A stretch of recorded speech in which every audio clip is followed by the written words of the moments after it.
So today we're going to talk about Xeno Super Saiyan 3 Goku. And did he get his awakening on the day of his release? Came out November 21st of 2018, and he got his awakening November 21st of 2019. So on release he did not have his awakening, but he was guarding with defense at the time of his release, and he was released during the Battle Road meta. He has defense with permanent guard and damage reduction. I don't know about you guys, but guard with damage reduction and defense is very, very powerful. And on top of that, this guy is super useful for Battle Road because he has a 50% chance to stun. So inside Super Saiyan 3 Super Battle Road, this guy is an absolute monster. What's going on, guys? It's your boy Dev back with another one of these Dokkan battle videos. Today we're going to talk about Xeno Super Saiyan 3 Goku. I have a firm belief that this is probably a top 3 unit in the Dragon Ball Heroes, because if you go ahead and take a look at this team is just completely unrunnable in terms of running them inside meta content, because can we list off the most defensive options on this team? It's like Hearts, provided he's has his 5 turns of guard up, Super Saiyan 3 Goku, this Super Saiyan 3 Trunks, Golden Cooler, provided he gets enough stacks in. I mean, Golden Cooler is quite good, obviously. In terms of defensive options on this team, there aren't enough. It's like Hearts, Golden Cooler, Super Saiyan 3 Trunks, and then Xeno Super Saiyan 3 Goku, and maybe this Tech Supreme guy. But it's like, other than that, I'm missing another one. Yeah, this Super Saiyan 4 Gohan. He's a good defensive option too. But like, other than that, yeah, guys, there's not too many defensive options on this team, and I would argue that the best defensive option on this team is definitely the Xeno Super Saiyan 3 Goku, and then right behind him would be this Super Saiyan 3 Trunks, and then of course you go ahead and throw this Super Saiyan 4 Gohan in the mix because he has 50% damage reduction with defense, right? So going back on over to the Xeno Super Saiyan 3 Goku, the problem is that the team is not good enough to run to get the meta content done, because Dragon Ball Heroes is just not impressive in the slightest. Now sure, you can go and just like load the team up with a bunch of defensive options, but guess what, guys? We took a look at the leaders, and it's like Hearts needs to be around extreme class characters, so it's going to be a problem if you want to run this, Super Saiyan 3 Goku on the team, right? And it's like, you're not running God Trunks, you're not running this Demon Goddess Toa, you're not running Fu, because Fu after his EZA is just not impressive. I'm going to be completely honest with you guys. And Rebel's amazing, but it's like, take a look, guys. Let's go ahead and flip the script and go on over to Crossover, because where this guy would excel is on a crossover team right next to the Limit Breaker Super Saiyan 4s. But guess what? The problem is that the Limit Breaker Super Saiyan 4s are also not impressive, and it will not be good enough to go ahead and get content done anyways. Now, I know there's people out there who have gotten meta content done with the crossover / Dragon Ball Heroes team, but I know that it was quite tough because these units, their stats are so damn low, which is why they have to give them all these different sort of gimmicks to make them a lot better.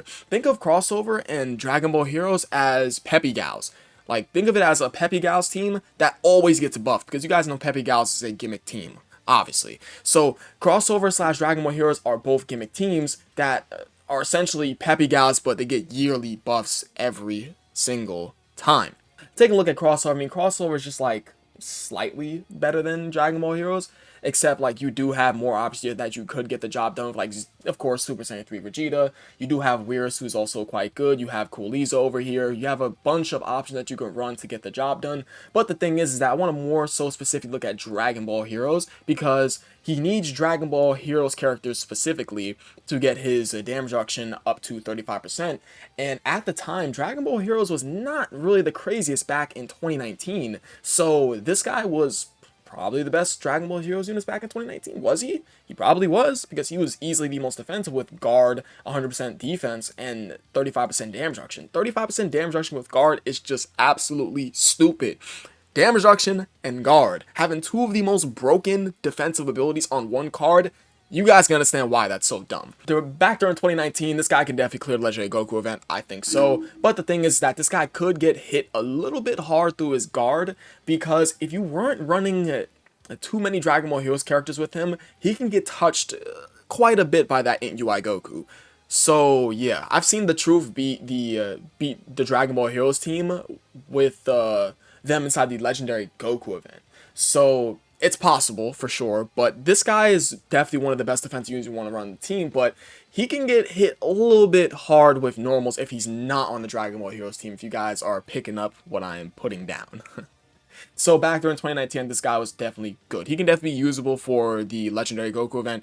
He can just get touched a little bit. Going on over to what he can do post-EZA. He is definitely way more better post-EZA. And I feel like when the Dragon Ball Heroes Red Zone stages came out, this guy, you can make the case that for no item runs, this guy's a staple on the team because, I mean, guys, he starts out with 15% damage reduction for the first 3 turns from start of battle, gains more attack and defense post EZA, and he gains 50% attack and defense forming a super attack, which is very, very important. And on top of that, you run 5 Dragon Ball Heroes characters, and basically you just run 5 Dragon Ball Heroes characters in general. This guy gains 35% damage reduction, additional 100% defense. So he gains additional defense and damage reduction over here for Dragon Ball Heroes characters on the team, and he gains 50% attack and defense on Super. So this guy is just an absolute killer post EZA. Because if you think about it, he starts out with 150% attack and defense with 50% damage reduction within those first 3 turns, and gains defense on super attack with additional defense with more Dragon Ball Heroes characters on the team. This guy's great. And even when that 15% damage reduction wears off, he's still sitting pretty. He's still sitting pretty. You can argue that this guy is a slot 1 unit, slot 2 unit. It's like you easily can drop inside slot 1. This guy's great. This guy's a great unit. The only issue with this unit that I have is that Dragon Ball Heroes is not in the greatest spot. And we can all agree with that, right?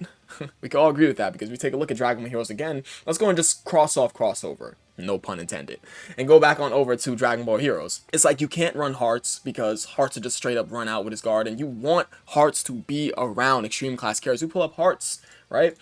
Hearts excels around Extreme Class characters. Sure, he'll be getting a 200% leader skill from him. And pretty much you almost have to run Hearts because it's a double-edged sword. This guy's not going to look that impressive because he needs the Extreme Class Dragon Ball Heroes characters with him. And it's good because he's a 200% leader skill for him because he's Dragon Ball Heroes, time travels, and crossover to him. So technically he'll help him out. Hearts is helping and hurting the team at the same time because if you're going to run Xeno Super Saiyan 3 Goku on his 200% leader skill, this guy, it's like you must run this guy on another rotation with other Extreme Class characters to fix the problem. But the thing is that if you're running this character in meta content, you're going to go ahead and want, like, you're going to want Robel, you're going to want Golden Cooler, you're going to go ahead and want this Super Saiyan 4 Gohan, you're going to want this Super Saiyan 3 Trunks. You want these defensive options. Am I missing another defensive option? I probably am. All these options I listed off will go ahead and coincide with the super class side. That's one design with Hearts I don't like, is the fact that he wants extreme class characters with him, right? Because right over here, he gives 2 key and 20% attack and defense to all allies and has a 30% chance to stun all enemies when all allies attacking the same turn are extreme class crossover characters. And another thing is that, where else? I think that is it, right? That's the only part of his passive where you want extreme class crossover characters. Yeah. That and his transformation condition. He transforms when the 3rd turn start a battle with the extreme class allies, and 5th turn if he receives 5 or more attacks. Like, you want extreme class characters. I mean, you guys get the point on what I'm trying to put down, right? You get it. You guys definitely get it. During the meta, where he had got his EZA being during the red zone meta, obviously, I think he's a killer in the red zone. He can take super attacks, like, very easily. I think this guy can work very, very well outside the Dragon Ball Heroes Red Zone stages. The only issue is, I always go back to it, is that Dragon Ball Heroes is not a good team. It's not good. It isn't. It just isn't a good team. You guys already completely understand that. So, of course, what is good about this guy is the fact that pre-EZA, he has defense with damage reduction and guard. He has 50% damage reduction post-EZA because he has 15% damage reduction over here, 35% damage reduction over here, additional defense over here, and attack and defense on super. And he has a 70% chance to stun in his super attack effect. So in off-meta content, this guy is an absolute killer. So going back on over to his pre-EZA, he has the Saiyan lineage with over in a flash. That is definitely helpful, and that aged very, very well.